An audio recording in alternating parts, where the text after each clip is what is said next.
సృష్టి కేసు తర్వాత రాష్ట్ర ప్రభుత్వం సీరియస్ అయింది. రాష్ట్రంలోని అన్ని ఐవీఎఫ్ సెంటర్స్ పై ఫోకస్ చేయాలని నిర్ణయించింది. ఇవాళ నుండి గ్రేటర్ హైదరాబాద్ లో వైద్య ఆరోగ్య శాఖ తనిఖీలు చేయబోతోంది. 3 రోజుల పాటు 35 బృందాలతో స్పెషల్ డ్రైవ్ ఉండనుంది.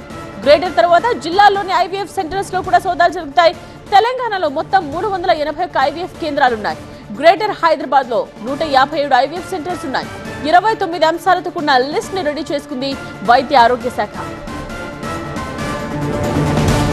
ఐవీఎఫ్ పేరుతో సృష్టి చేస్తున్న ఆగడాలు ఒక్కొక్కటిగా వెలుగులోకి వస్తున్నాయి. పిల్లలు కావాలన్న దంపతుల ఆశను క్యాష్ చేసుకునే దందా ఏ రేంజ్ లో సాగుతోందో సృష్టి కేసులో బయటపడింది. ప్రజలు ఎలా మోసపోతున్నారో చాటి చెప్పిన ఉదంతం ఇది. ఇప్పటికే ఐవీఎఫ్ సెంటర్స్ కు సంబంధించిన జిల్లాల్లో కూడా ఆరోపణలు వస్తున్నాయి. రూల్స్ కు విరుద్ధంగా ఉన్నవి ఎన్ని, ఫిర్యాదులు ఎన్ని సెంటర్స్ మీద ఉన్నాయి, కేసులు ఎన్ని ఐవీఎఫ్ సెంటర్స్ మీద ఉన్నాయి, అసలు ఈ ఐవీఎఫ్ సెంటర్స్ ప్రమాణాలు పాటిస్తున్నాయా లేదా అన్న అంశాలు ఇప్పుడు ఫోకస్ అవుతున్నాయి. ఈ నేపథ్యంలోనే రాష్ట్ర ప్రభుత్వం కఠినంగా వ్యవహరించడం ప్రాధాన్యం సంతరించుకుంది.